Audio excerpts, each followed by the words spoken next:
Welcome to, if you're talking in football terms, the Week 6 edition of Tim Graham and Friends, brought to you by CTBK, CPAs and Business Consultants. I am Tim Graham of The Athletic, here with Jonah Bronstein of Bronstein Amalgamated and Matthew Fairburn, also of The Athletic. And guys, it was, I guess, a satellite crashing back to earth, what we saw on Tuesday night with the Bills and their performance in Nashville. But since we last did a show, there's been a lot to talk about, and we're going to get into the Bills. Of course, we're going to have Joel Staniszewski take a look at Monday night's game against the Chiefs through a betting standpoint, and also Mike Rodak from AL.com is going to join us, our old friend, to talk not only college football and the big matchup between Alabama and Georgia this weekend, but plenty of Bills talk, his thoughts on what's going on with the Bills, what's going on around the league, really, trends. But major hockey news here in Buffalo with the signing of a former Hart Trophy winner, Taylor Hall. What'd you think of that, guys? Because I think we had been convinced that not much was going to happen, especially after a few days with Kevin Adams not doing much.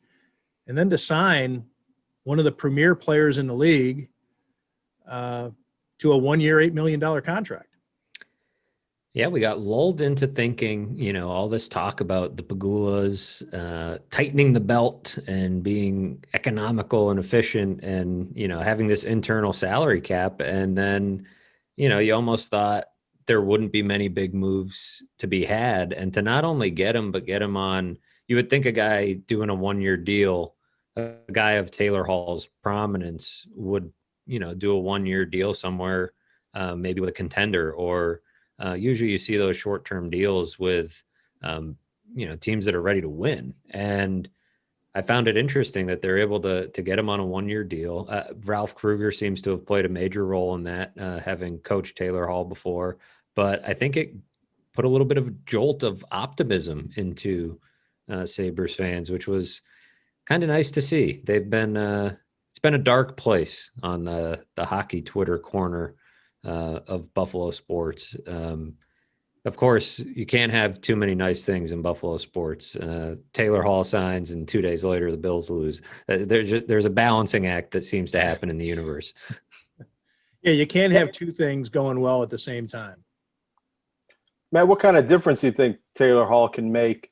There's other Sabres have weaknesses on defense and goaltending and secondary scoring. If he plays on the same line as Jack Eichel, that might not necessarily shore up where they were lacking in the depth department, but does having two Hart Trophy caliber players make up for those other weaknesses?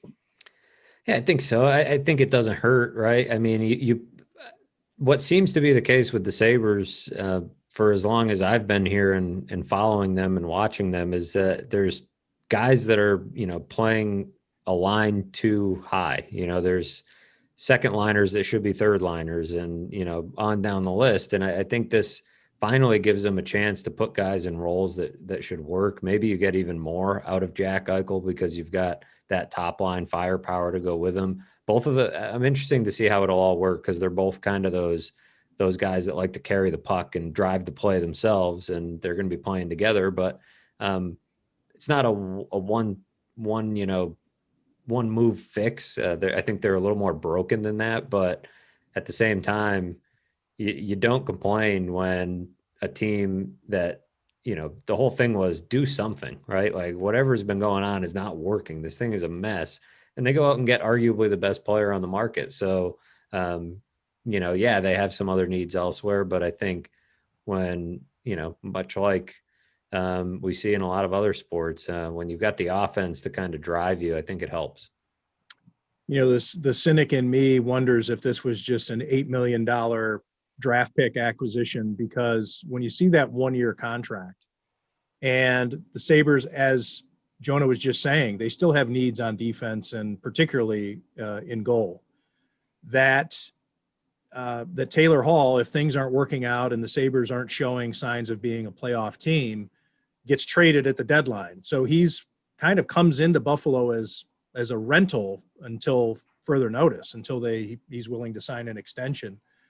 And Taylor Hall, yes, he was just MVP 2 years ago, but he's had injuries. The production's since gone down. He hopes to rekindle some of that with his offensive production from his MVP season with Ralph Kruger, who he knows. But yeah, that part of me is just like, did they just sign this guy for PR purposes because they were so desperate to flip that narrative and give fans something to get excited about because it is that dark? But maybe that's okay. Maybe because things are so deplorably, bad. I mean, they're just so I know that's probably not the right. Well, they needed that as much as anything. Something to excite the fan base is almost, I wouldn't say more important, but it's probably equally as important as how many goals and how many games they win with Taylor Hall next year. Or how about exciting Jack Eichel? Convince him that we're willing to do some things to make you happy, to keep you around. And that they're liquid, right? Like, we've got the money to sign guys. See, we will put money into our hockey team. Like, we're not totally, and like you said, it's $8 million. It's not, they're not going to be going broke because they signed Taylor Hall, but it shows like, yeah, when we need to, and for the right guy and in the right situation, we're going to write the checks and we're going to do that. There was certainly some, PR to it. I think there was appearances, and for a lot of different people, for the fans, for Jack Eichel, probably for Ralph Kruger. I think they needed to kind of show that they were in this thing, and whether Taylor Hall is here for 6 months or 6 years, they needed a shot in the arm. Yeah. And the move came also not too long after the great Bob McKenzie, and I call him the great Bob McKenzie, number one, because I love the guy. I consider him a good friend, but also this isn't a rumor monger, Bob McKenzie from TSN, in which he had a report and he put it out on Twitter because he's kind of retired. But he still has the reporting chops and things still come to him, that he was hearing that Jack Eichel might be on the market, or at least the Sabres were listening to offers as the Sharks were starting to circle because of what's going on in Buffalo and the fact that Kevin Adams is a novice general manager, and maybe the Sabres are cash strapped and might be looking to unload. And it took the Sabres an awful long time to get around to kind of denying that Jack Eichel was available. And yes, Kevin Adams has said multiple times, we're keeping Jack, et cetera, et cetera. But he's also said in recent interviews that he really hasn't had discussions with Jack Eichel yet. He hopes to get to know him better. I hope to sit down with him and explain things. If Jack Eichel gets so upset that he wants to leave, he can force his way out of here. He has that much leverage, much like Dominik Hasek did. And, obviously Jack Eichel doesn't have multiple Hart trophies like Dom did, and, Vezinas and, all that hardware. But Jack Eichel, if he gets to a point where he starts talking about wanting out, what are the Sabres to do? And it would further entrench the fans of being upset that they're wasting this guy. So the Taylor Hall signing comes, and also, I don't know, you guys see the ad that was posted. The Sabres are looking for pretty much a fan, super fan. I mean, this is really putting a bad spin on it. Zara like, football fans, or well, it's for hockey, but it's like a fan manipulator. I mean, if you take a look at the requirements, it's about leveraging market information to get people to be happy. It's not that the people who are supposed to do that are your general manager and your coach and your roster, right? Your players. It's like put some of that into the on-ice product. Yes, things are so bad. We're going to hire somebody to try to let the fans know that we give a shit. But they need that. That was the whole thing with Dwayne last year, and it wasn't just losing games and hockey decisions. It was screwing up the jerseys and alumni nights, right, and not having the arena upgrades. Not being on the same page mentally and emotionally as the fans. I think they absolutely need somebody to spearhead that effort. I mean, I don't know what qualifies somebody to be, whatever, this middleman between the fans and the Sabres, but organizationally, they really do need someone to correct that path because it got way out of whack. It started several seasons ago, but it really hit the skids last year. Yeah, and I think that, it comes to, and you mentioned Dwayne, and I really think that what's critical with the Pagulas and the people underneath them is that they need to adjust their attitudes a little bit to not be so aloof about the fans. And maybe this person who gets hired would help in that regard. But to me, it just seems like somebody who's going to work on algorithms to, to game the system to try to get people into, deciding to buy a ticket or a jersey. But that attitude, when Dwayne became a thing and John Vogel wrote about him, the feedback that we were getting was that, why are you giving this guy's just looking for his 15 minutes of fame? Rather than actually listening to the guy and saying that this isn't a guy that's just getting 15 minutes of fame. This is a guy that struck a nerve because he's saying what thousands and thousands of fans are really feeling. And he decided to go on air and make it a big thing. And rather than saying, you know what, this is a problem for our organization that we have fans who feel this way. It was, screw that guy. It was like, come on, man. Like he wasn't worth their time. Well, maybe now they get around to the point with looking at, mending fences with the fans. Hopefully that's something that happens down at Seymour Knox Plaza.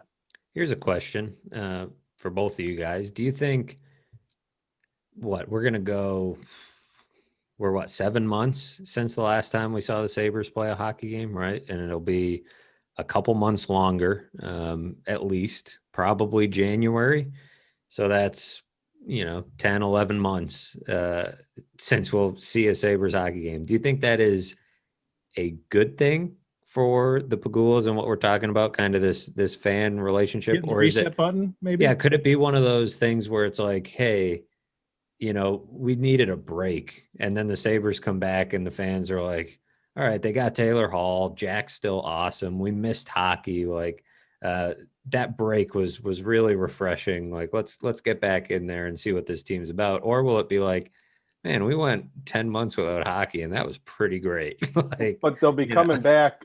They won't be coming back in the middle of football season like a normal. That's true. I think that'll help hockey as a whole in general, is that the season will start around when football is ending. So they'll be hitting their stride. They'll have all the rustiness banged off their chassis, by the time the Super Bowl comes and goes. And they'll win the first 10 games.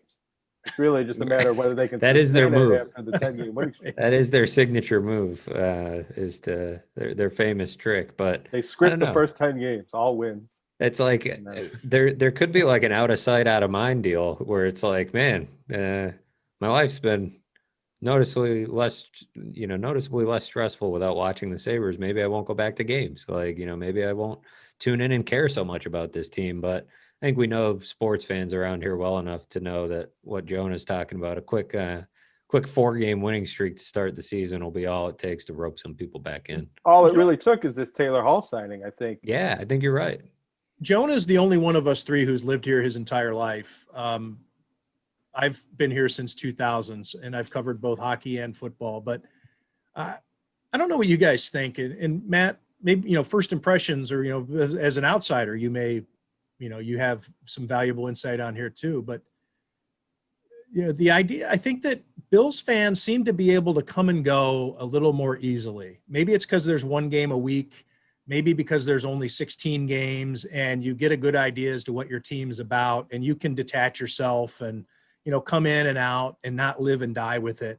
Whereas hockey fans in Buffalo really seem to have a much more of emotional commitment. Maybe there aren't as many of them, but when there's 82 games and the fact that they could be playing on any given night of the week, that you're going to tune in, and it could really affect your Wednesday morning, your Thursday morning, this week, not withstand, this week, not included in that discussion since the Bills played on a Tuesday, but there seems to be a much more of an emotional impact or effect that the hockey team has on its fans versus the football team having on its fans. I don't know do you guys agree with that?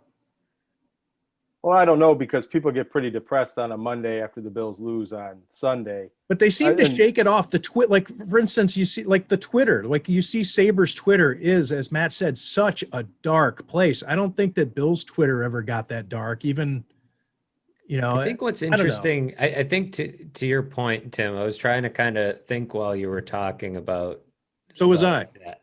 And I think what's true is that like this is really the last 2 years are like the first like good Bills teams that I've covered. And so all those other years though, it's not as if a really bad performance like got people to check out the next week. They were just as excited for Bills Dolphins week 12. Now maybe they weren't like, chomping at the bit or like, like they are now with every one of these games over the moon. But I think there's an element in football where it's like, all right, there's a game on Sunday. I can get myself charged up for that. What happens, and I flush it. Tailgate. Like, I got my routines. I got my. And it's on the weekend, right? It's a leisure activity. Like it can be more of a casual thing for people. There's a lot more casual Bills fans where it's like, it's a social activity. It's you got to know what's happening with the Bills, right? When you're going into work or see somebody in the neighborhood, man, how about those Bills? They blew it again.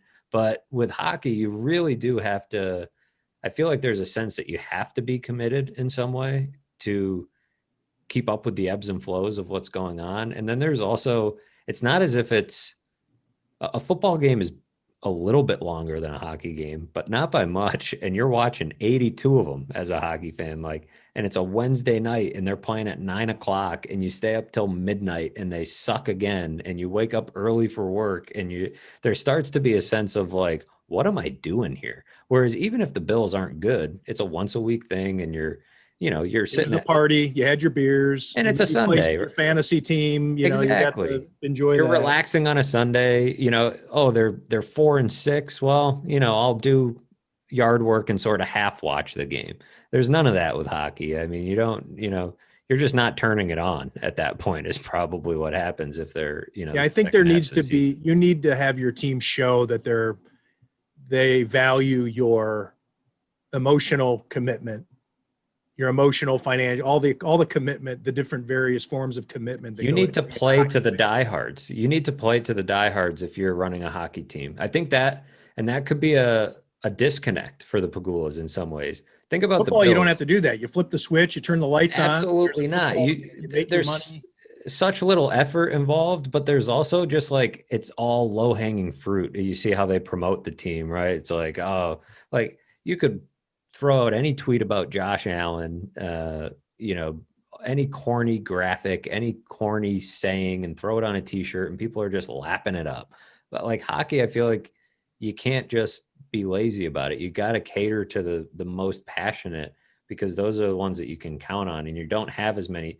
You want the stragglers and the hangers on and the bandwagon people get to the playoffs. Everybody wants to be a part of the party of playoff hockey in Buffalo when the weather's getting nice and you can go down to the plaza and, one day again, hopefully gather in large numbers and watch games. And, the sun's out in Buffalo. Everybody wants to be a part of that party. Nobody wants to be a part of they're on another losing streak and it's February and I have to pay $6 to walk through the wind tunnel that is downtown Buffalo and watch that game. And I'm going to be sleep deprived at work the next day. No, thanks. Don't want to be a part of that party. So it's a little bit different in that way than football. And maybe the Pagulas weirdly, they had hockey first.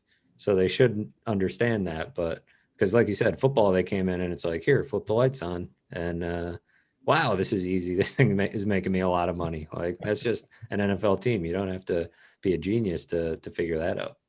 Especially in Buffalo. Like there's nothing that any owners could do to get these people to stop showing up. I guess a global pandemic is the only thing that can happen to get people to stop going to the Hammers lot and hammering themselves through tables and doing what they do. The team doesn't need to be good for people to enjoy that fan experience. Even so, I'm getting tweets of people saying they want to organize groups to swarm the stadium. And, every time I tweet about fans in the stadium, it's like, my mentions are filled with people that want to charge the gates. So even the pandemic doesn't seem to keep some people away, or at least wanting to be away. They're starting to gather at the airport. I've seen that on the news to wish the Bills well when they leave, standing at the chain link fence for the trip to Nashville. I missed that. That's a good idea. That sounds like a good idea. Yeah, sound reasoning.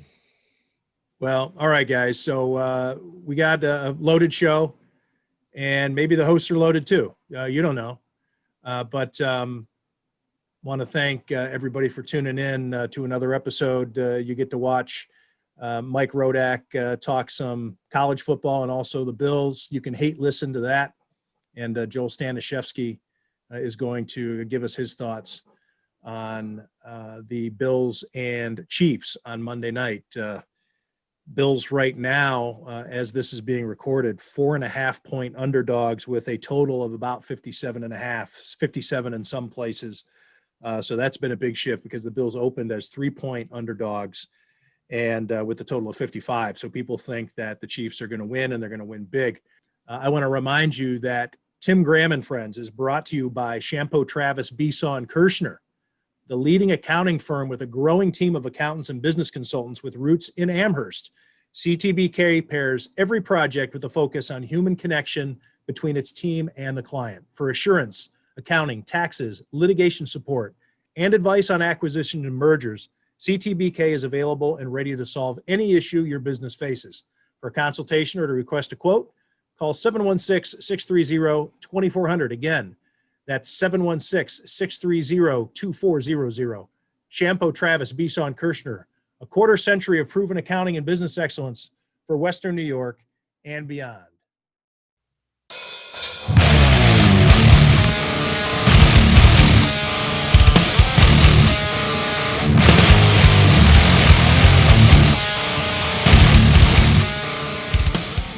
Joining us now on Tim Graham and Friends, brought to you by CTBK, CPAs and Business Consultants. It is Joel Staniszewski on the line from Vegas after a rough Tuesday night for Joel all the way around. The Bills fan in him took some lumps. The handicapper in him took some lumps. He went into the game 4-0 on the year, giving us his tips against the spread. And he told you to take the Bills and give the points and to take the under, which I agreed with him. I'm not making fun of him. I thought the Bills should have won this game in a blowout. But what went wrong, Joel?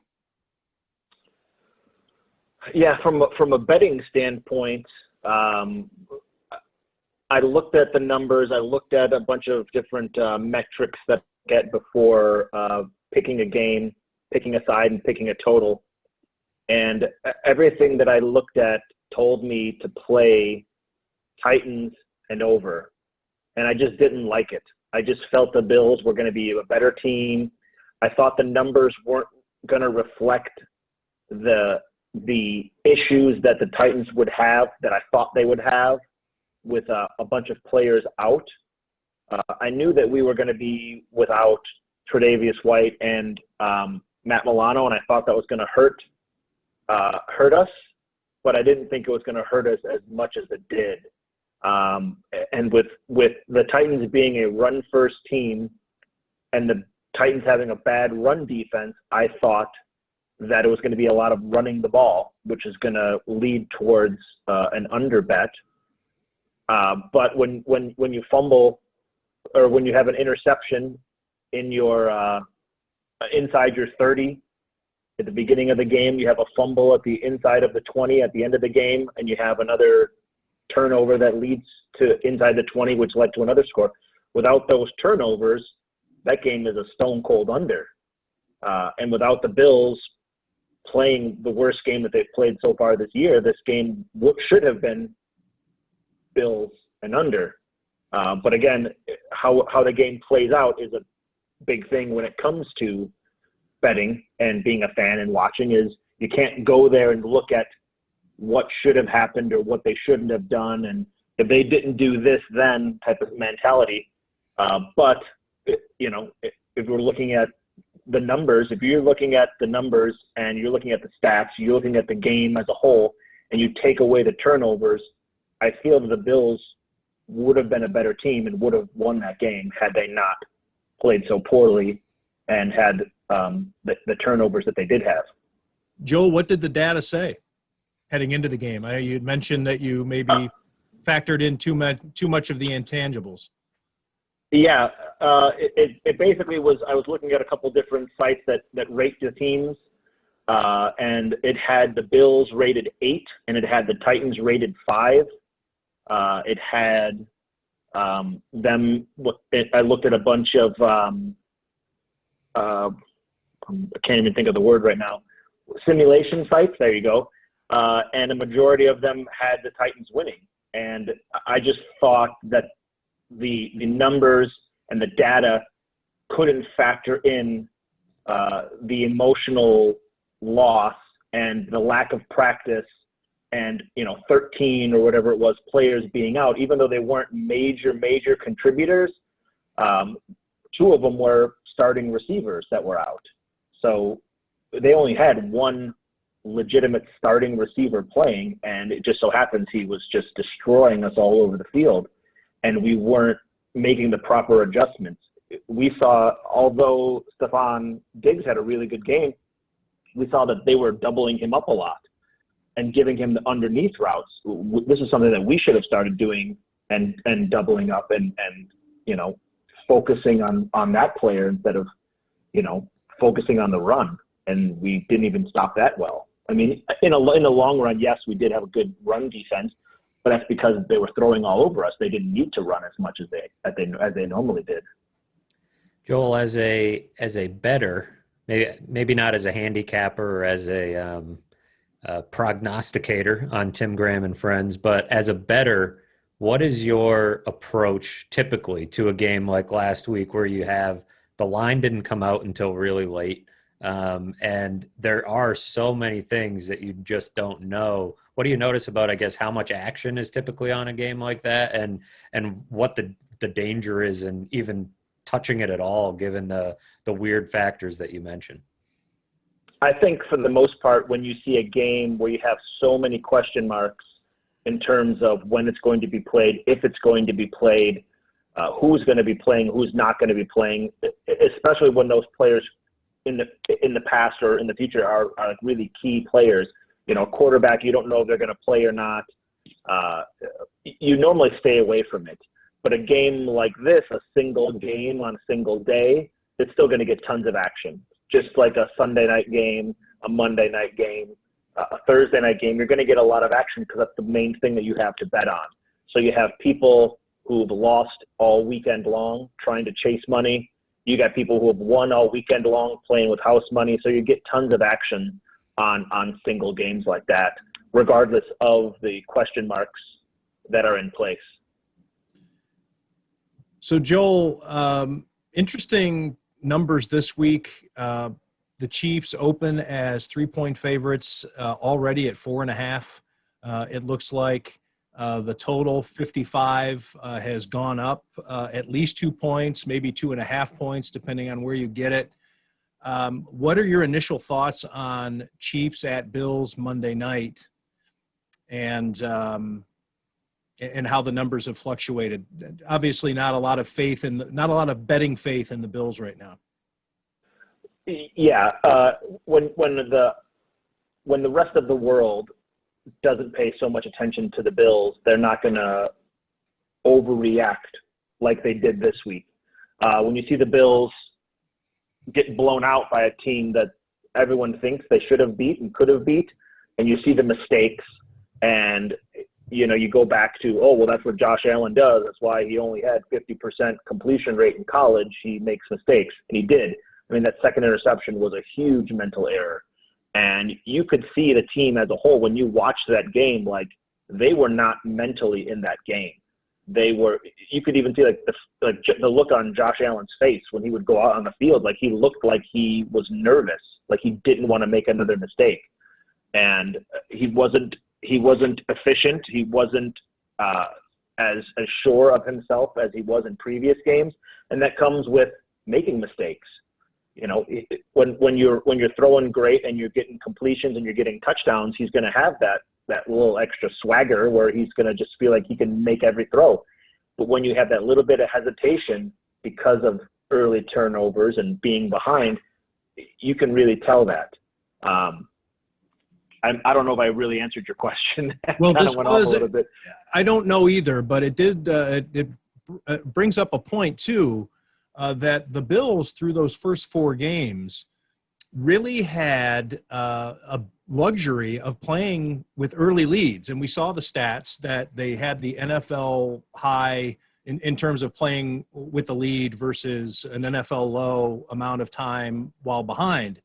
And yes, the Bills did have to come from behind twice, really, right? Miami and against the Rams. They did have to come from behind, but they were really in control those games and proved to be the better team, or showed throughout the game that they were clearly the better of the two teams. But Tuesday night against Tennessee, we saw them really have to dig from behind, not just with one score, but with multiple scores.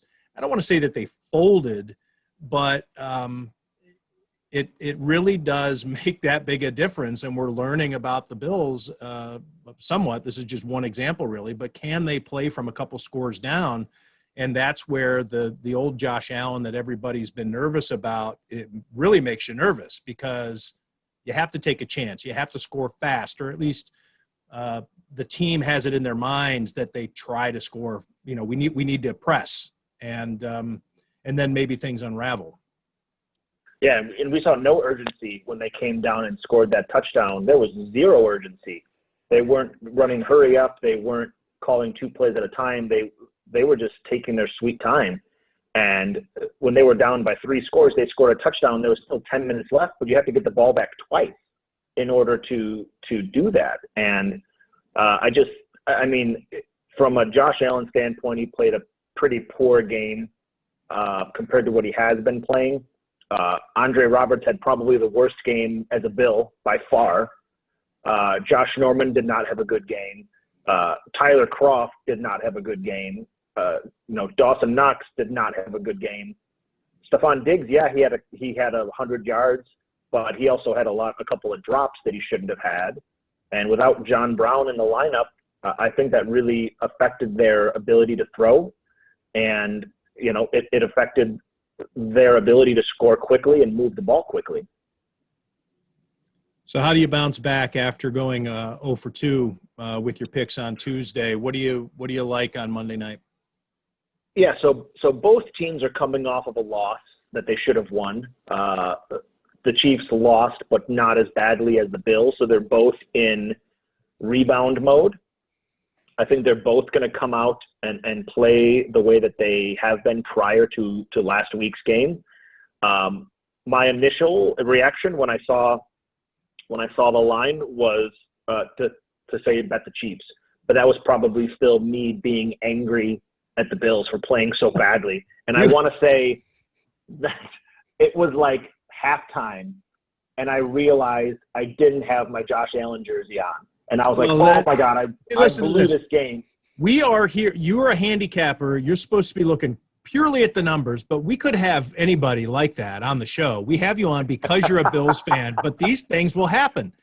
You're supposed to be the guy who talks the Bills fan off of these idiosyncrasies, these weird, whether it be superstition or thinking too much with your heart, but you're prone to this just as much as they are. Oh, of course. I have a friend, and he's become a Bills fan this year because he's not playing fantasy football. And he texted me at halftime, and he's like, sorry, I'm not watching the game. Am I causing this loss? And that's when I realized I wasn't wearing my jersey.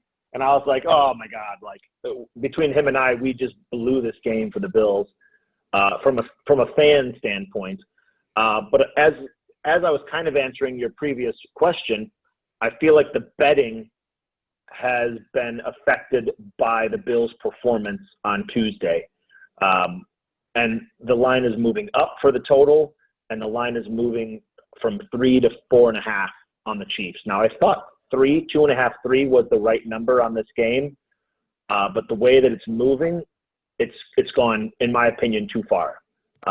So from a betting standpoint, I'm going to go against my gut like I did with the Titans game, and I'm going to go with what the numbers tell me, and that is the Bills plus the 4.5 and under.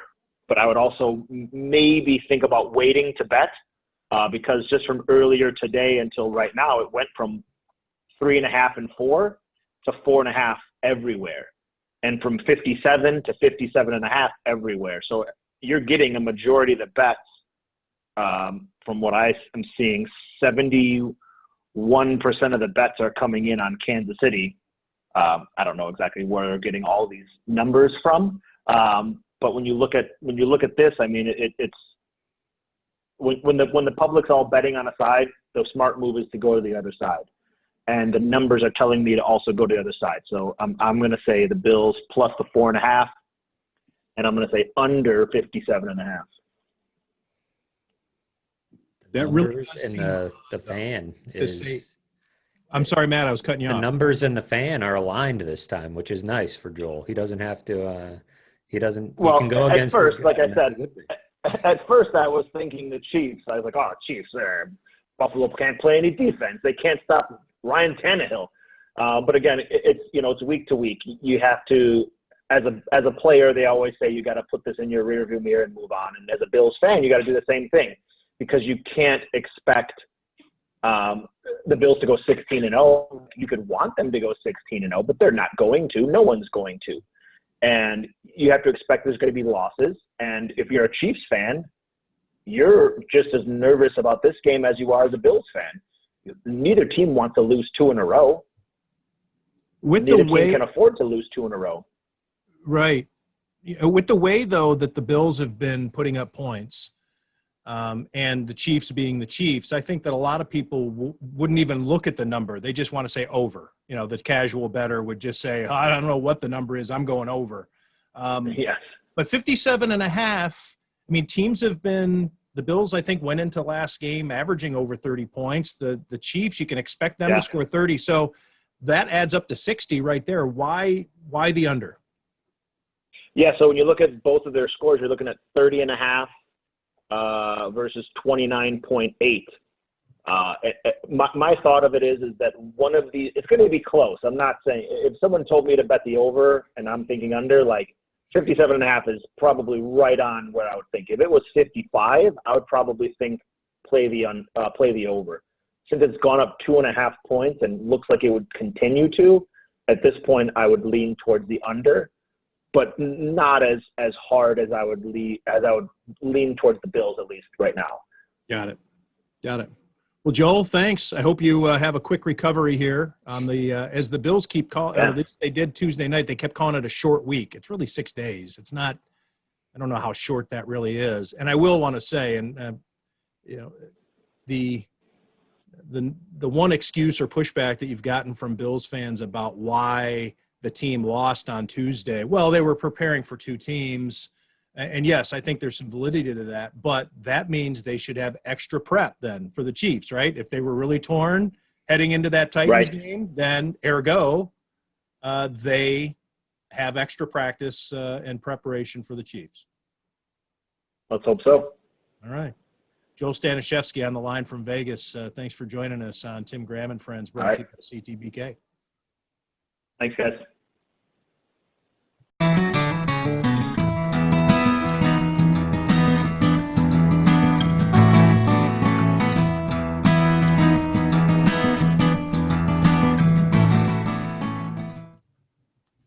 Pleased to have back with Tim Graham and Friends. I guess technically his first appearance with the show known as Tim Graham and Friends, but a longtime friend of the show, former co-host of this show, Mike Rodak of AL.com. And what AL stands for is Alabama, because he works for the Birmingham News, but the company also has papers in Huntsville and Mobile. So he really covers the whole state. And with what's going on with the Crimson Tide, and I'm sure he has some Buffalo Bills thoughts for us too. Mike, thanks for joining the show. Emphasis on former co-host because, I figured I wouldn't be allowed back after being fired last time. So I'm just glad I'm here. You wouldn't be allowed back if what? After being fired last time from, the actual Tim Graham show. So I'm glad I'm here, You were brought back after you were fired. True. Okay. So that's a bad reference. You were Mike was fired briefly for about 48 hours. He was fired from the Tim Graham show for lack of gratitude. Disrespecting me and Gene Okerlund. That's true. That's a fact. We're not making that up. Mike Rodak was fired from the Tim Graham show. We drink on this show? Sure. Okay. Sure. We're usually record this in the morning, so I'm not drinking. I usually don't drink, but yeah, it's a free for all. The Tim Graham show, or I'm sorry, Tim Graham and Friends, is brought to you by CTBK, CPAs and business consultants, and with the usual crew, Matthew Fairburn of The Athletic, Jonah Bronstein of Bronstein Consolidated, and Mike, we have to get your thoughts on the Bills. I know that you still watch them closely down there in Alabama. Hey, come on, your old habits die hard. Well, watch is a strong word, but follow might be a better You word. follow them? You haven't seen any games? There's barely any games on TV down here. I mean, maybe this past one on Tuesday night because it's a primetime national game, but you might get 3 or 4 games a year. I think last year is what we got down here. Is it watch or hate watch? Both. But you're some big swinging dong sports writer. Shouldn't you have the football package? I mean, what do you mean? You only watch the games they get in Birmingham? Right. So in Birmingham, you're going to get the Cowboys, you're going to get the Saints, the Patriots. I mean, it's the national teams. Not too many Bills games. I do have the Red Zone channel, but I don't have Sunday ticket. I'm not paying for that. The Bills were the only game on Tuesday. Right. So I watched that one. That's probably the first full Bills game I've watched since the Steelers Sunday night game last year. So I follow them, but I don't watch the All-22, so I'm not as educated as some other people out there. Let's put it that way. Well, give us your impressions on the Bills. I know that the listeners would love to hear what you have to say. I think this is certainly a week of reckoning. I think it seemed like everything was just happy-go-lucky for 4 weeks, and I'd say justified to a certain extent, but I think we can all agree that people might have gotten carried away a little bit. And we've seen it happen before. I mean, you were around, or at least 2 of you were around for 2011 and going 3-0 and beating the Patriots and how that felt around Buffalo. And even 2008, they started 4-0 that year. And the bottom kind of fell out just because it wasn't quite what it appeared to be early on. I'm not saying, I think they lost like 9 of their last 10 games one of those years. I'm not saying that's going to happen, but I think we kind of saw a crashing back to earth. And I thought you had the good stat too in your story this morning or yesterday, whenever it was, about some of the bad losses that they've had as far as giving up 42 points and losing by 26, and 4 of them in the past X number of years have come under Sean. I mean, it's a bad look. Now, I don't know if it's – I don't sense that people are, overly concerned in Buffalo, and they probably shouldn't be quite yet, but look at their schedule coming up. I mean, you have the Chiefs, you have, the Patriots after that. Things can turn quickly, and I think it's a week where it certainly seems to have tested some people in what their beliefs might be about the team, and just trying to weed out what's real and what's not, essentially, and what seems a little bit too good to be true. Yeah, I think really the problem when it comes to sorting out your thoughts on the Bills was that the defense was the foundation, and that was an accepted fact, really, for months and months. Last season, throughout the offseason, everything was the assumption, myself included. I'm not saying people were totally silly to think this way, but the belief being this defense will carry it, and hopefully Josh Allen can figure things out. And now it's totally flipped on its head, where Josh Allen looks like he's legit. I'm not not going to say MVP candidate, but he's clearly in the top third of NFL quarterbacks, keeping up, especially in a time when the entire league is off to a hot start. And he looks like he's right up there with the best of them. And the offense is doing great. Brian Dable seems to be calling the right plays, pushing the right buttons, but the defense is in tatters. And I don't think you can just blame the injuries, but it's just been a total annihilation of what people thought about their team heading into the season. Yeah, and I'm sure that's something that, great Sean McDermott's gears, just because that's his side of the ball. That's, the pride factor that must come with your defense letting the team down. Not that their offense was good enough to win on Tuesday night, but I mean, their offense basically won the first 4 games of the year for him. And look, I think to a certain extent, they kind of rode what they had in 2017, that defense, which was kind of the leftovers from Rex. You had Lorenzo Alexander and Kyle, Jerry Hughes, who probably was at a higher level back then when he was a little bit younger. And those guys, along with some of the new blood they brought in, which, to Sean's credit, that 2017 draft, I think we can all agree, probably wasn't Doug Whaley's work.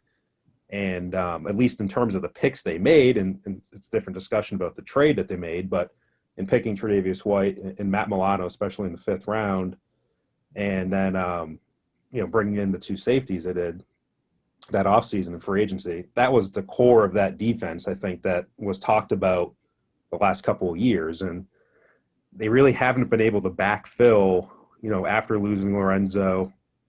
With Jerry, he's probably not a slouch right now, but he's probably not the same player he was a couple of years ago. With Kyle being gone, Poyer and Hyde probably aren't making as many plays as they once were. I think they're both going to be 30 pretty soon. Their best football might be behind them. I think that's something that could be true, as we go forward. But point being, they didn't really find the right guys to replace them. They lose Starr, for instance, this year. And, okay, we drafted Harrison Phillips in the 3rd round. He doesn't seem to be a guy who's going to fill that void very well. Some of the free agent signings I've had the past couple of years in defense, I don't think any of them have really exceeded expectations. And, to a certain extent, the defense was just rotted. And, can they get it back? I mean, yeah, I think when you get Milano and Trey White back from injuries, that's going to help. If you can get Hyde and Poyer and Hughes playing at a level where they're a little bit more noticeable, that's going to help. But, is Ed Oliver a difference maker to the tune of being a top 10 pick? I think that's probably still up for debate. You sign a guy like AJ Klein, you sign Vernon Butler, Quentin Jefferson, Mario Addison. I didn't really hear a lot of those names the other night or Tuesday night watching that game. So, it's still, I think, a matter of you got to keep it going. And what they had in 2017 for a defense, you can have the same players 3-4 seasons later, but doesn't mean the same results are going to come. 2 quarterback hits, no sacks, and only 2 quarterback hits on a team that, again, ravaged by COVID, not all necessarily along the offensive line, of course, but still missing a couple of starting wide receivers, and Taylor Lewan out a good chunk of the game with a shoulder injury late in the first half, and didn't matter. The Titans still marched down the field and scored a touchdown with some guy filling in for Taylor Lewan. But anyways, I don't want to take up all the questions. I know that Jonah and Matthew are ready to pepper their I feel old pal. remiss if I don't at least give Josh Allen some level of credit, because he is a better quarterback than what I watched 2 years ago. And I think that's, people will get on Twitter and for some reason will still tweet at me and say, hey, Rodak, you thought he – For some reason. Right. For some reason. And I don't know if I ever really declared one way or another, when I was covering the team at least, on Twitter, what Josh Allen was going to be. And, to his credit, I think he's gotten better. But the MVP discussion was way too premature, especially in light of what was happening elsewhere in the league, what was happening with Russell Wilson and guys who are much more obvious candidates. I'm sure everybody's excited because they haven't seen that here Right. before. They didn't know what Lamar Jackson or Patrick Mahomes or even care what Russell Wilson was doing. They just or Aaron Rodgers. It was, oh my God, we didn't expect this. Mm-hmm. Give them all the awards. Right. And the way 4 they were games playing, is too soon to be talking about MVPs anyway. So right. But if you're talking about an MVP after 4 games, I think Josh Allen had a very strong case. He's the reason they were 4-0. Right, and that maybe is the saving grace for him, is that he was winning those games. he was the NFL's offensive player of the month. Yeah, whatever. So I guess that means and the offensive players always get the MVP award. So he was Wasn't Cole Alonso the defensive player of the month one month for the Bills? Yeah, hell yes. Yeah, and now Bills fans hate the guy. So Hell yeah. how far we've come. But yeah, I mean, it's just that they were winning because of him. And I will completely agree with that sentiment. But that's hard to replicate week after week. And I think we saw more of a back to, regression to the mean sort of Josh Allen in this game. And if you have that and your defense plays like crap like they did, you're not going to win. And, that's, I think, a valid concern going forward. And I think this game will remind everybody that, Josh Allen's still probably a couple notches below the guy they could have drafted. And I think if you're a Bills fan and you're still sitting there thinking, the Bills got the better end of that trade, I think you're a little bit crazy. The Patrick Mahomes trade. Yeah, I will say Josh Allen at his regression to the mean is a lot better than what that used to mean. The regression to the mean for Josh Allen used to mean 160 yards, touchdown, 2 or 3 interceptions, bunch of rushing yards. Last Tuesday was not a good game for him, but it was still like better than he's been. It's like even his bad games. It's weird that the passing offense is no longer the problem for the Bills. Right. That is like probably of everything on the team. You're like the passing offense will probably come through in spurts in any given week. Almost everything else gives you a little bit of a reason for concern. The running game's not working. The defense is a mess. It's like it is bizarro land for the Bills. They're 7th in offensive DVOA, 27th in defensive DVOA. So it's been a weird season for a lot of reasons, but as Tim mentioned, this is kind of making you rethink everything you thought about the Bills going into 2020. And it's true. I think the best thing that might have happened to Josh Allen is the fact that he's not quite the same runner anymore, because if he was trying to run and get around his other problems when he throws interceptions like he did on Tuesday night, then he might get hurt. And I think right now the Bills will just take a healthy Josh Allen who has a mediocre to potentially bad game over Josh Allen who's not available for 8 games because he, did whatever to his knee or his elbow or whatever. So I think too, there's a realization, as Brian Dable and Sean McDermott learn more about Josh Allen's evolution, that they're more comfortable with him as a passer. They don't need to have him run as much to risk those injuries or the turnovers. So I think that after seeing what he was capable of doing after a game or two, they don't need to let him run, which is what happens with running quarterbacks. That's what happened with Cam Newton. That's what happens with Lamar Jackson. I mean, you let them run until they figure out the other stuff, and then you pull it back. I mean, there are a lot of quarterbacks in the NFL that have this reputation of being running quarterbacks, and you take a look at their numbers, and really they were at one point, and they're not as they gain experience, which is why I think people were so shocked to see Cam Newton running so much, because he used to be that running quarterback, and then he established himself as not, and now he's doing anyways. That's true. And I remember conversation. Let me just reset the show here for anybody who might be hanging on and wondering who all these people are. Just got in the car. We are joined. That's true. We're not in the car, but if you're thumbing through here and you've tuned out, you've zoned out listening to these voices, you might need to be reminded not only that we're in conversation with Mike Rodak of AL.com, but that the Tim Graham Show is brought to you by Shampoo, Travis, Besaw, and Kirshner, CPAs and business consultants. And it's the leading accounting firm with a growing team of accountants and business consultants with roots in Amherst. And CTBK pairs every project with a focus on human connection between its team and the client for assurance, accounting, taxes, litigation support, and advice on acquisitions and mergers.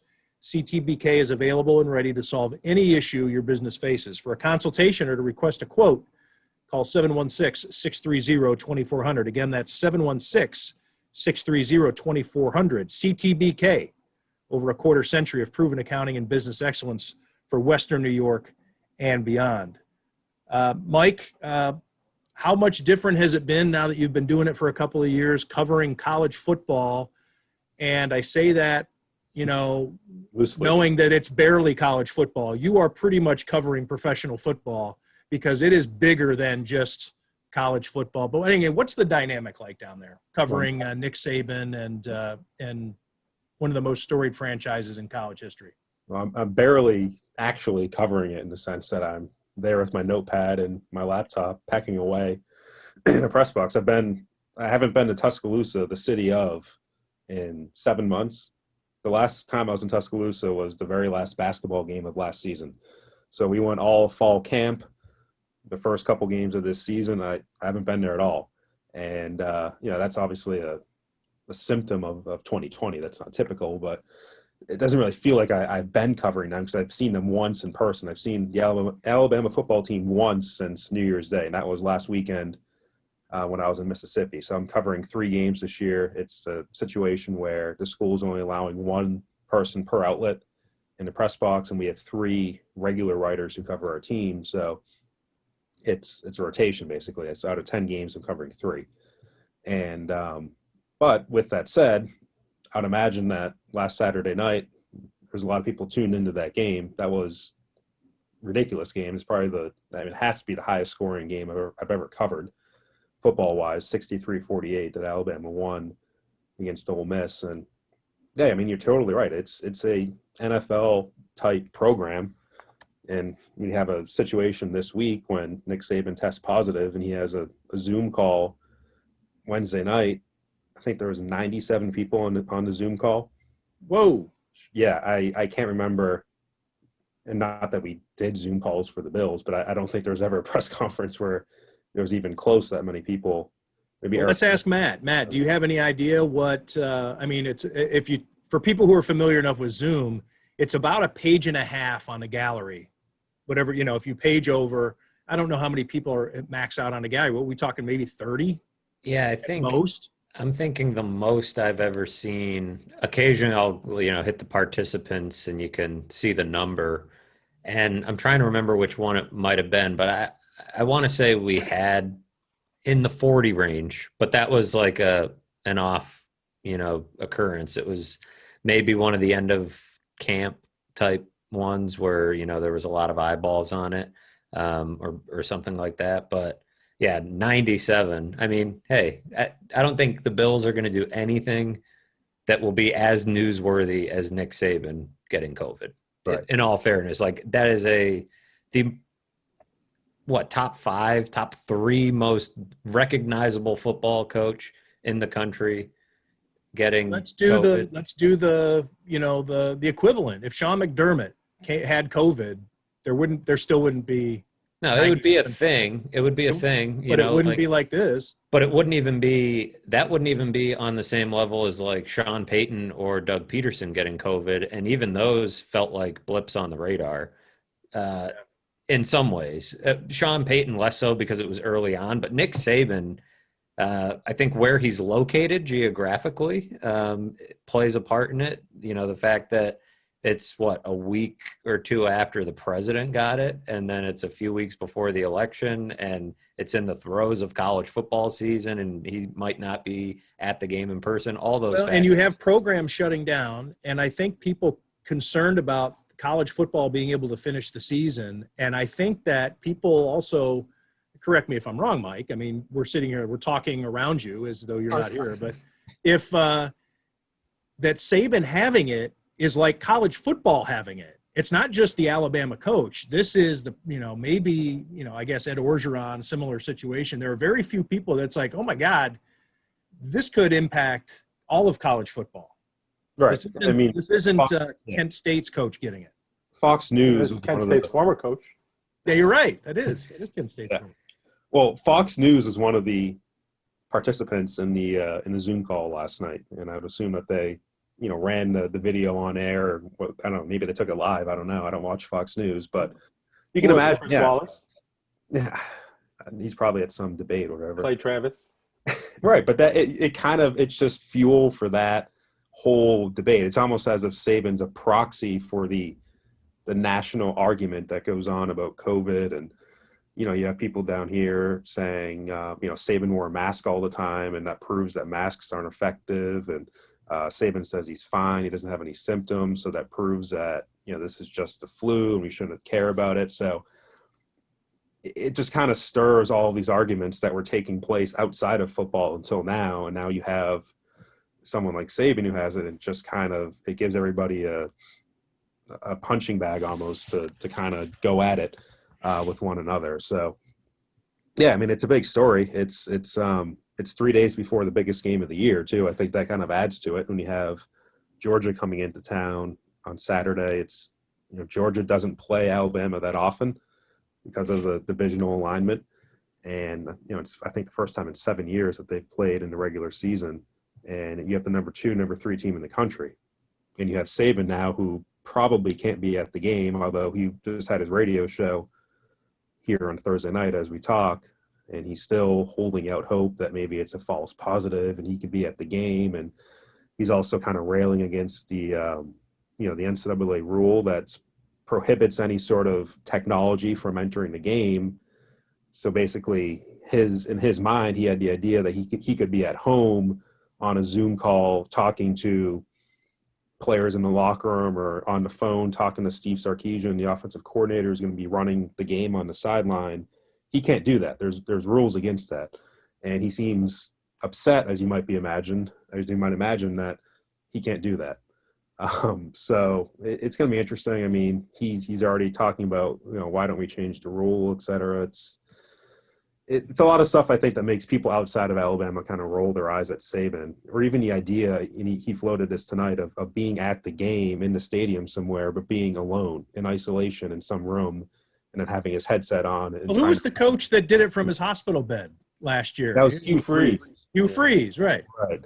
Who, the famous picture of him holding up his thumb, you can see in the box. And that was, he had some sort of back surgery, I think. But I guess in their mind, that was the press box, and he could be there because he's not infecting anybody with a back injury. He wasn't contagious. Right. Back injuries aren't contagious. How is Nick Saban's – he's been pretty good with the messaging on COVID going back to the spring. And like you mentioned, down in Alabama, I think it's more of an argument over COVID than in other parts of the country. But Nick Saban seemed like he was out front, kind of being big about masks and the messaging and all that early on. How has this maybe impacted? You mentioned some of his frustration. How is he balancing those two things, which I'm sure is not easy?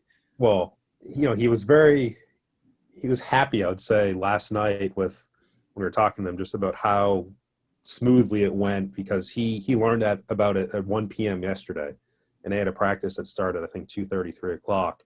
So he had to go home right away. In fact, I think he was in an interview with Tom Rinaldi for College Game Day in his office when the trainer came in and pulled him aside and said, "Hey, you have COVID. You got to go home." So he goes home, he sits down, and the video people at Alabama scramble, and they get a live feed of practice for him, the All-22, actually.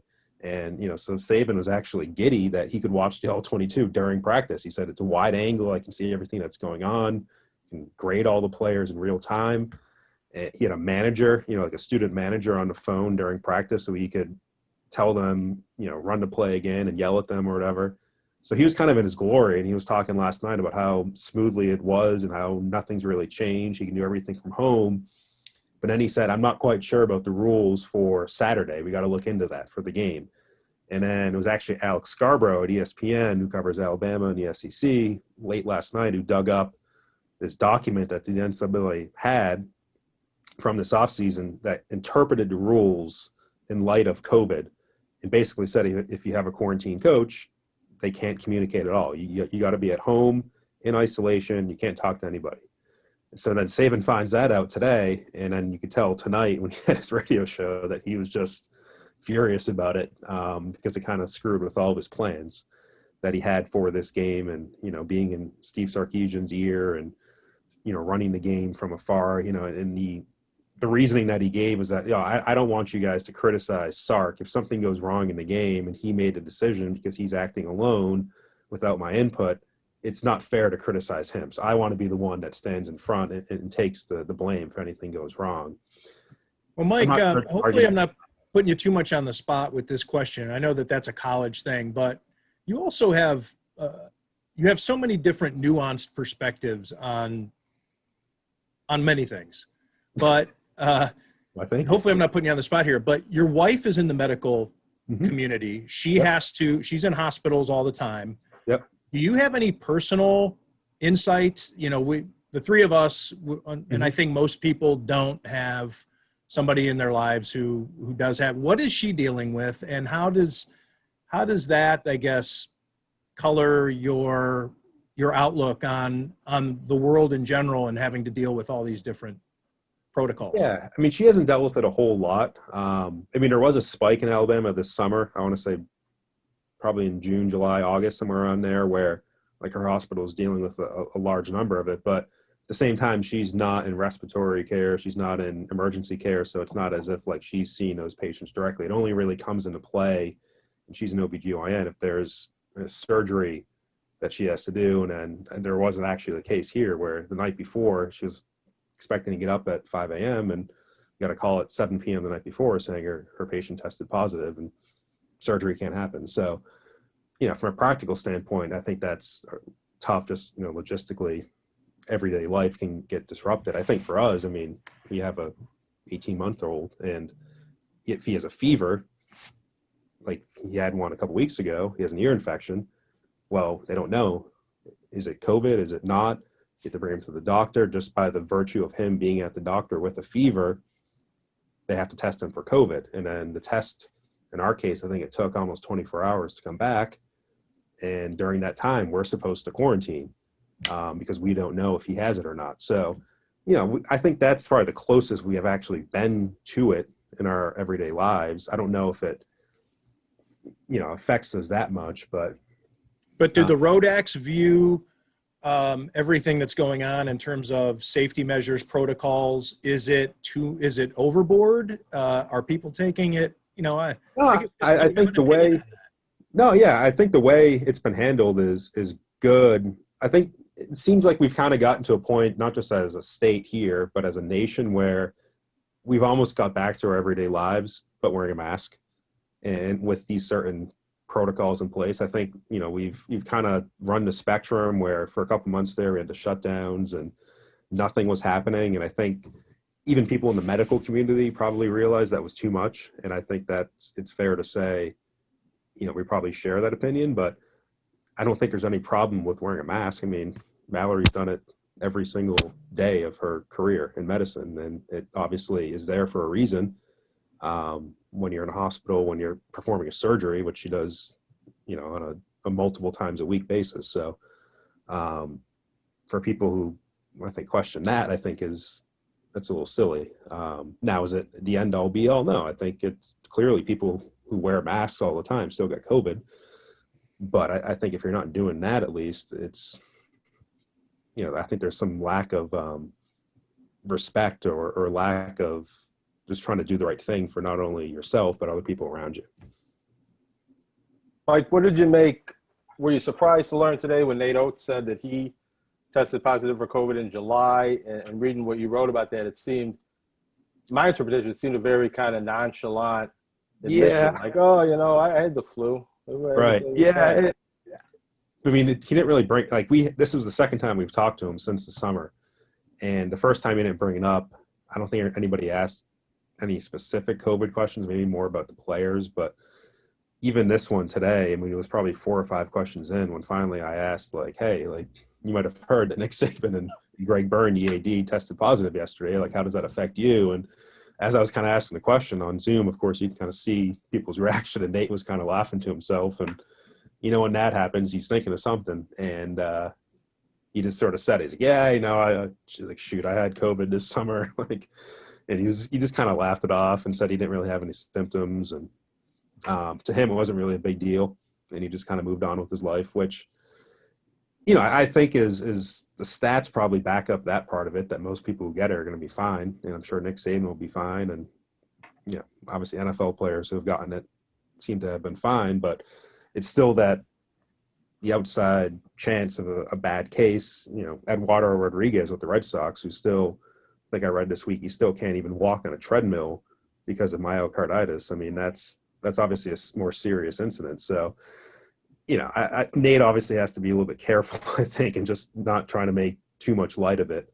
In the sense, not in the sense of being in Alabama. I think a lot of people in Alabama probably agree if he's sort of laughing it off. But at the same time, like we talked about, Alabama is the program itself is a national program. And, you know, I think they're very aware and concerned to some extent of having a bad headline in, you know, the Washington Post or New York Times or CNN, because those are the outlets that cover this team. I mean, the New York Times had a reporter at least 2, 3, maybe 4 Alabama home games last year. The New York Times. So that just goes to show you kind of where this program sits. Mike, do you feel comfortable enough to handicap Georgia, Alabama for this weekend since it is such a big game? Yeah. Do you want me to? Yes. I don't know if you had a specific line in No, mind. I was just, all right, that's fine. Well, all right, well, let's wrap it up. Yeah, Well, tell us. Well, the line moved. So if you're talking like true handicapping, I think the line right now is. Well, give us the matchups. I mean, what are the prime matchups here? Yeah, I mean, Alabama's offense, like we all saw it. I mean, anybody who watched Alabama the last 2 years with Tua at quarterback, or even before that, when Tua came in, in the national championship game 3 years ago, this is an offense that is as good as any in the country. It's completely flipped the script for Alabama from what they used to be with Derrick Henry, Trent Richardson, and those guys, where it was completely just grinded out with the running game and just kind of pound people into submission. And to, I think some people surprised they've been able to maintain that even with Tua gone.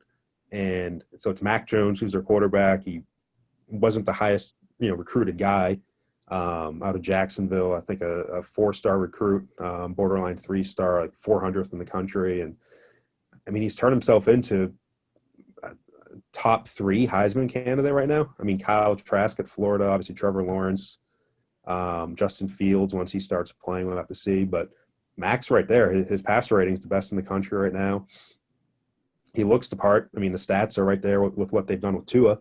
And he's doing it, too, without 2 of the receivers that Tua had last year in Jerry Jeudy and Henry Ruggs, who are in the NFL. So they still have a lot of talent around him, but I think it's pretty impressive what Mac is doing. And you have that unstoppable force of the Alabama offense versus Georgia's defense, which under Kirby Smart, who came up with Nick Saban, ran that Alabama defense in its glory years. That's the best in the country right now. And that's the unstoppable force versus the immovable object. Who wins? I don't know. That's going to be the battle of the game. But I think what really Alabama fans they care about more than that is their defense, just because of how poorly it played at Ole Miss. Didn't look anything like what Saban's defenses have looked like. And they gave up 647 yards, was the worst in school history. And Lane Kiffin to be the guy, Kiffin. That's right. Probably that's got to get under their skin too. Exactly. Yeah. It's like a former Belichick assistant beating Belichick. It didn't feel right for a lot of Alabama fans, and they're ready to fire the defensive coordinator, Pete Golding, and I don't know if they've gone as far as to question whether Saban can still coach defense, but I think a lot of people are legitimately questioning, can they ever get back to the level they played at, or is this the new identity of Alabama where they're going to score 50, 55 points a game and just try to hold on defense? That doesn't always work, as we saw last year against LSU. I mean, they got beaten that game, and it seems like that's just football. I don't know what it – I mean, yeah. Yes, you can plan you can look at the crowd aspect of it, the fact that it's quieter in stadiums. Maybe the defenses didn't have enough chance to develop chemistry or get on the same page because of no preseason games, whatever. But it seems to me, and it's just a feel. This is not – I don't have numbers, and nobody will have numbers based on this until things get back to normal. Mm-hmm. But to me, it just seems like this is football now. And I think it's an evolution of, as people have been saying and threatening, hey, before too long, it's going to be 7-on-7 passing drills, or it's going to seem that way. And to me, it seems like it's finally upon us that no matter who you are, you can't be stopped. I mean, you have to be borderline incompetent to get stopped. Teams that have no business scoring 30 are doing it like it's no business, like it's no big deal. Well, I mean, Coach O at LSU says it's basketball on grass. It's what he calls it. So it's that's anybody who's followed this show for a long period of time knows that that's also Mike Rodak's Nate Oates impersonating. And I still have yet to to show off that to him. Don't do it. Don't do. My advice to you is not to do it. I think Don't be impressed. It could only hurt your relationship with him. Go Tigers. Now do Nate. Yeah, that's now I've gotten off track. But yeah, I mean, it's something where I think a lot of people. I know Matt has some thoughts on it too. Yeah. Yeah, I cannot figure it out. I don't know that anybody can figure it out.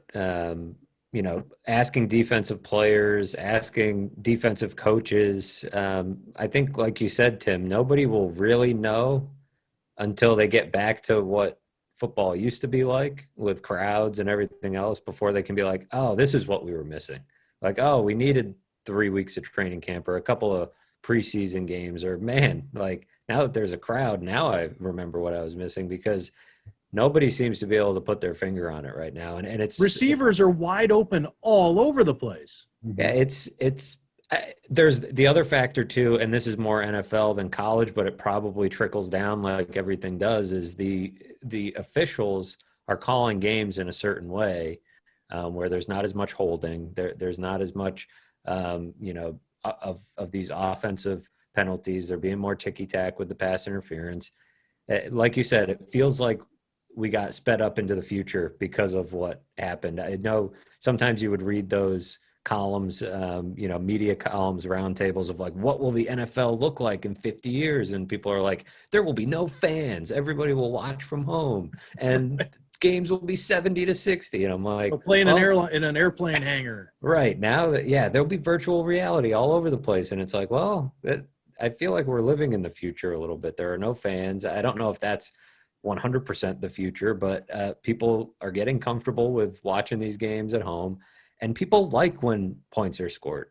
People enjoy offensive football, not unanimously, but for the most part, nobody's complaining that the Bills are now winning games 35-32. And I would imagine people in Alabama, while, maybe they're more throwback in style and they like they're tied to be punching people in the mouth and winning 7-3. I bet you a lot of them are down there saying, roll Tide. Let's win 60-40. Like, it's fun. It's exciting. You know me to always look on the sunny side of things, but I wrote after the game, and they won by 15 points. I said it was a 15-point win. And even though they gave up 647 yards, the worst in school history, well, Saban's given up 600 yards twice before, and they won both of those games too. So what's really the big deal? I mean, if they win by 15, they should give up that. They should just go out there and say, go ahead and take 600 yards. Well, right.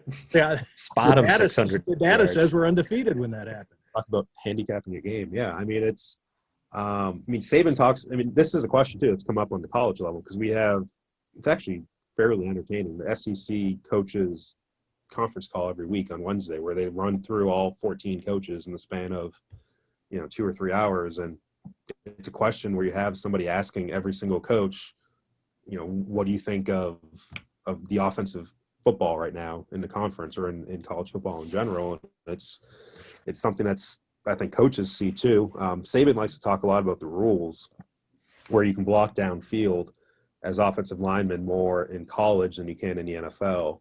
And that helps out the RPO game. And when you have RPOs going, you can run the quick slants, and you're just moving the ball down the field, as Alabama's done the last couple of years. But I do think teams will catch up eventually. I remember talking about the Wildcat 12 years ago when the Dolphins first brought it out. And Tim, I think you were covering that, and people were talking about how that would revolutionize football. And now it's just a gimmick. Like, people will run it a couple plays a game here and there, and it's a backup quarterback in there, and he runs for 2 yards, and you kind of forget about that play. Or, Chip Kelly when he was at Oregon, and everybody's talking about how fast they're running and how that's going to be the new age of football. And to some extent that's true, but I don't know if anybody really runs their offense quite as fast as Chip. I think people realized you kind of have to find a happy medium. And, there's probably going to be, I think, an ebb and flow here where it could be a different story. I remember a year or two talking about defense in the NFL, the resurgence of defense, the resurgence of the running game. So it still could be a year-to-year proposition where, it could be a different storyline next year, essentially. My hypothesis is that it's the crowds. I don't know that we'll 100% get that answer, but I really think the lack of crowds, and I don't know, when I flip on college football sometimes and there's a game in Georgia and there's like 40,000 people in the stands, it feels like. And then I am like, well, maybe crowds aren't as big a deal down there. But the silent stadium, I feel like, has benefited Josh Allen. We see the way he gets excited and overhyped up. And I feel like that's probably true for a lot of, even when you're the home team and you're playing offense, it's not dead silent. And relaying plays is easier. Communication's easier. That's a great point, Matt, too. And it's not necessarily the communications of it. It's the stuff between your ears of the guys. Everything's quieter. Player. Yeah, he's, you know, we had Brent Vegan on the show just a few weeks ago, and he's talking about how calm Josh Allen looks. And I guess I'm derelict to not pick up on that, but maybe that's why. Maybe he's so calm because when he comes out of that tunnel, he doesn't have all those cheers that gets him, you know, and in a good way, many times, like, I want to perform for these people. Now there's no people to perform for. He's just feels like practice. Right. And I think when it feels that way and you're an offensive player, it caters to you. Defense, you love the crowd. You know, that you're trying don't need to think as much. Defense, you're trying to play with energy as much as possible. On offense, you're trying to play with precision and timing and execution, and all those things are great when you don't have a crowd. You're just walking up there and doing your thing. And I think even, I don't know, again, it's going to be so hard to prove. And it's why it's a weird, you know, hypothesis to throw out there, because I don't know that we'll get the answer ever. But there were, 8,000 or 9,000 people at the stadium on Tuesday. Not Josh Allen's best game. Something to monitor. He had a great game against Miami, but that's always a lame crowd anyways. And there was a lot of Bills fans. Not a lot of people there. But I think even the home games, like you said, performing for those people. Yes, they're quiet on offense. Bills fans are smart football fans. They know to not be going nuts when the offense is on the field. But Josh Allen still knows there's 70,000 people that he badly wants to impress watching him, and they're reacting when he scrambles out of the pocket. The place gets loud, and I really think that's having a big effect on offenses around the league, you know, and the scoring. I think the defenses badly miss having, you know, the environment, because you got to be crazy to play defense. And it helps to have the adrenaline of the crowd and the atmosphere that comes with an NFL game. And what about a guy like Nathan Peterman? I mean, does he throw 5 interceptions against the Chargers like he did if there's not a crowd in that building? Yeah. And he's not feeling each one. Yes. He might. No. What about, like, even EJ Manuel? I'm thinking back to, like, the London game in 2015 where he had, like, 2 or 3 turnovers in a row there. And, like, I can still picture the music in my head, you know, that was playing after each of those Jaguars touchdowns. And, like, there's just they still play music in the stadiums, but there has to be, like, an environmental. Yeah, the mistakes don't snowball as much, but it's because it's easier to reset. You walk to the sideline and you're like, wow, nobody's here. Like, you could you know, I was talking to some kickers about this before the season, because it's like, well, maybe it's easier to kick with no crowd because you're just hanging out, kicking in the backyard. Nobody's there to watch you screw up. But there's the flip side of, like, man, when I have a 55-yarder, I'd like to know 70,000 people are watching me. It gives me a little adrenaline boost. So, but I just think when you're playing offense, you don't want that. You want to be calm. You want to stay steady. And when you have a bad play like Nathan Peterman or EJ Manuel or even Josh Allen, it doesn't snowball as much because there's nobody booing. There's nobody going nuts over, you know, what happened. The energy in the stadium is completely different. It's really weird. It reminds me of this quote. I just looked it up. Brett Favre, I talked to him last year when things weren't going so well for Josh Allen. And I had a nice conversation with Brett Favre in which he gave advice to Josh Allen through me. He hadn't met him yet, and I think they've since made a connection. But this was when Josh was running too much and fumbling too much. And Brett Favre said, I don't think anyone would question his commitment or toughness. It's obvious when a player is or is not committed. Players and fans alike know this kid really, really wants to help his team and this city win. We get that. As a player, you can feed off that, but it can become toxic that every time you run the ball, you want to steamroll someone because the fans love it. And 2 years later, you're beat up and out of football, and now the fans are loving the next guy. It can be a slippery slope. So, you know, that was, you know, Favre, by the way, needed almost 20 years to rush for 14 touchdowns. A lot of people think of Favre as, because he was such a swashbuckler, as somebody who'd take off and run and score, wouldn't use his legs a lot. He would extend plays, but he wasn't a runner. But yeah, it's his was more the fearless aspect of wanting feeding off the crowd to get reckless, and he hasn't really done that. So that's something to look out for. Well, that's why I think the effects are equal, offense, defense, or maybe close to equal. I would not spend too much time worrying about or assigning the present day, the COVID situation to why its scoring is up. This is a multi-year trend that's been going on. Professional football, college football, high school football, everybody plays this way, trying to obviously you want to score as many points as you can, but Alabama was the exception to prove the rule a couple of years ago, and now it's almost, if you're a team like the Bills have been, University of Buffalo is a team like this now where your strengths are running the ball, controlling the clock, playing defense. It's almost like, do you have a lower ceiling playing that way? And Tennessee Titans were a team that went to the AFC Championship game playing that way last year, and maybe every league seems to have one team that's trying to win a different way and maybe is showing that you can play smash mouth football still, but it's never a trend that people didn't follow and try to play like Alabama, and people aren't trying to play like Army and the smash mouth teams that do have success, but everybody's trying to play fast, spread you out, have a multi-dynamic quarterback that can run and pass.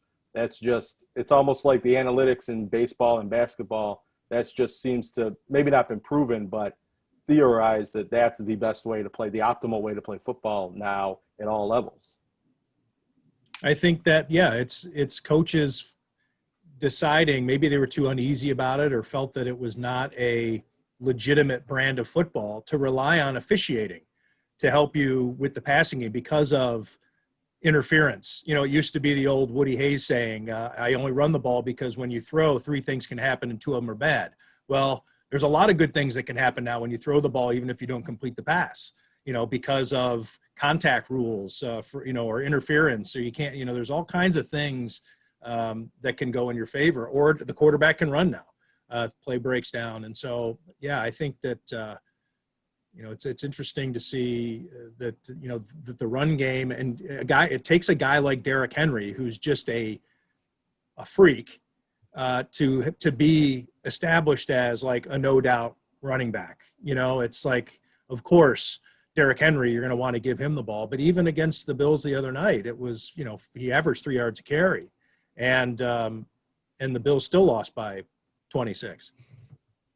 Yeah, the weird thing is that you need to all the best offenses seem to be running a ton of play action and things like that. And, the conventional wisdom all the time was like, what do you have to do to have a good play action game? Even when I asked Tre'Davious White this year, what are the challenges when a team uses a lot of play action? And he said, or who are the best, what makes a good play action team? And he's like, well, you got to be able to run the ball. It's not really true. Like the Titans used a lot of play action the other night. They weren't running the ball well. The play action still worked fine. In fact, there's not much of a correlation at all. The Bills use a ton of play action, and they have not been running the ball well. It's not like, oh, I need to respect Devin Singletary. You don't need to respect him. If Josh Allen fakes the handoff, it makes you pause either way. Nobody's saying, oh, he's faking that handoff, but that guy sucks, so I'm just going to go right at the quarterback. You can get burned that way. Like anybody that plays in the NFL can burn you as a running back. So he's going to hand it off to him at some point. The guy doesn't need to be good. So it's funny. It's like as running games have become less of an emphasis, play action passing has become more of an emphasis and is still super effective. And most of the best offenses use it to great success. So I don't know. It's an interesting time for offensive football. Mike, any closing thoughts? Because I've been around you enough to know that you've just totally disconnected from this conversation, which means you want to leave. No, you have something else you want to do. No, I've seen this act. Wait, Mike. All of us on this call have seen this act. We know. I think you should fire him again before. I want to know if he likes this. You can't fire him now. He comes at a great rate. He doesn't have to go around. I don't have to pay him anymore. To adjust. I'm not paying you for this, am I? I don't think I'll send you something. I'll send you a little something. Send me for old time's sake. Arrangements. No, I was thinking about Zach Moss and just how much Bills fans talked about him all offseason as this this great draft pick and a steal by Bean, and one of the classic guys you just could not believe he was still on the board. I know he's hurt, right? But that was why he's always hurt. Right. Wasn't that the issue with him in college? Yeah. Just it's people get a little excited about guys. I think people were excited about Zay Jones when they traded up for him. They couldn't believe he was still on the board, so they had to trade up for him. It's just, I hope people understand. You just got to think sometimes, and you got to use some rational thoughts. And that's really what I was thinking about. That's a losing battle. This is a great one. If anybody knows that, you know it, Mike. It's a losing battle. And people got, I think, really excited about Devin Singletary last year and his potential, and just hasn't really panned out. Like, it's just the excitement where things snowball forward, so to speak. I think people need to check themselves a little bit on, and I apologize for being the guy who polices that, but that's why I'm here, I guess. They were excited about Le'Veon Bell today. Right, and of course 12 hours he played for the Bills. Right, now he's going to play for the Chiefs in 4 days maybe, and he's going to suck. He's washed Who up. needs him? Plays that game. Right. Oh, he won't be able to play because he's got to pass like 5 COVID tests, and I don't think he has time. But the point stands. In the span of 24 hours, it went from, look at the Jets, how stupid they are, that bust of a free agent signing, to, oh, the Bills are interested? It'd be a great fit, be a great addition. Go get him, Bean. Big baller Bean getting after it again. And then he picks somebody else, and it's like, he's washed up. Who needs him? It's great watching. Cancer. It's great watching the fans understand, too, that the people that they worship, I think, look at it more rationally than they do. Like, I think the people who are in these positions know that they screwed up, and they aren't making excuses for every single thing that happens and trying to rationalize every single thing that happens. Like, they are normal, functioning people with good brains. Like, that's how they got those jobs. It's the best skill to have as a GM, is to be like, oh, this guy I picked a couple years ago is no good. Better find an upgrade before they find an upgrade for me. Like, I think that's what, Bill Belichick's always done really well, is he screws up a lot, and usually is quick to admit his screw ups by way of moving on from a guy. And yeah, I think that's an important thing to have. But yeah, there's the fallacy among fans that things can only get better. How often do you see a comment or a tweet that says, oh, well, Dawson Knox is only going to get better. Josh Allen's only going to get better. Like Devin Singletary, the rest of the division, nowhere to go but up. So's the rest of the division. It's like, well, actually, they're going to sign some free agents too, and their guys get a year older and they get a little more experience. And quarterbacks or players, progression is not linear. Sometimes you just don't get better. Sometimes you get worse. These things happen, but I like the hope. I like the faith that people continue to have. How many Bills fans? Sorry to cut you off, Tim. I was just going to say, we're talking about the salary cap. How much cap space that the Bills had this past offseason, or even the year before that. And I mean, is that really the reason why they're better? I mean, or is it Josh Allen being better? Like, you go out and sign the guys that they did. Is that the reason why they're 4-1? I don't know. Well, you got, they did spend money. Contract was part of it. Acquiring Stephon Diggs, being able to take that on, Mitch Morse, the offensive lineman that they brought in. So yeah, there's some of that. But the automatic assumption of, okay, well, next offseason the Bills have this. Oh, I see. Ton of cap because space. There's money to spend. They're going to spend it correctly. Yeah. Right. That bothers me. Well, I will say though, this has been. I like some variety in coverage, and to have the Bills at 4-1 is a nice change than to what I've gotten used to since I switched from the NHL to the NFL in 2007.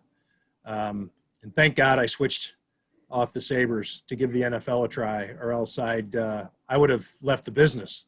I think if I were covering the Sabres for the past 13 years, that would have given me 20 years covering some bad hockey, including a bankruptcy and owner in handcuffs and a lot of fun stuff. Well, Mike, thanks for coming on. I didn't think that we'd be on this long, but here we are, enjoying ourselves. And I'll let you go so you can enjoy yourself some more. I will. I only have a little bit of wine left, so. That's not what I meant. Well, enjoy yourself too. That goes without saying. We're not Mike enjoy Rodak ourselves. of AL. I'm sorry, I cut you off. Did you have closing thoughts, Mike? It probably wasn't appropriate, so I'll pass on that. It's there's no FCC to worry about. You can say whatever you want. Yeah, As long we as your should get you boss is fired from your current job, though. That is true. You say the wrong thing here. We can't hire you back. Hey, anything that'll give us some clicks and some downloads in the Southeast. I mean, that's really the target audience for me. I've been trying to grow my show down there, Tim's trying to compete with Clay Travis. Alabama. I want to ask Mike. I saw you retweeted somebody a couple weeks ago. People in Alabama aren't sure you're real because they haven't really seen enough of you. Well, yeah, we have a Fans. text service on our website that we started a couple months ago, and people for $5 a month can have the privilege of texting me. Which there's an Alabama basketball super fan who was tweeting about me and essentially said, like, who the hell is Mike Rodak and why would I pay $5 a month to text somebody who's not even real? True. Which, I mean, he makes a good point. I'll put it that way. Maybe the best point. How many? What do you think's the higher number? The number of people who would pay $5 to have Mike Rodak text them, or the number of people who would pay $5 to have Mike Rodak stop texting them? Well, I think we might be trending towards the latter at some point here. So I think it would be an interesting exercise if, for charity, you did a thing where you did like dueling crowdfunding, and it all goes to charity, and see to keep me on Twitter or get me off Twitter, and see, and like what Joe Licata do something like that? That was John Morrow Morrow, did wasn't it? Oro, okay. Morrow did it, but it was only temporary. It was for a month. Anyways, I've thought about doing that. Oh, that was at your fundraiser. Yeah, that's right. Okay. I was thinking of Licata put out a Twitter poll, I think, during the show a couple of years ago on Who's more hated, or it was me Mike or Rodak or Jerry Sullivan? that's what it was. I'm surprised Bills fans didn't pay $5 just to troll text you on that Alabama line. I'm surprised. They have the access to tell you how much better your replacement is and how you never Actually, a acknowledge brilliant way for newspapers to make money. Right. I'm surprised that nobody created some pseudonym and fake email and was sending me stuff. So at least I'd rather be. Maybe you should advertise it to Bills fans. Maybe they're not. AL.com Put out a tweet not tonight, and I'll advertising retweet it. Yeah, maybe I will. All right. When you're done enjoying yourself. I will.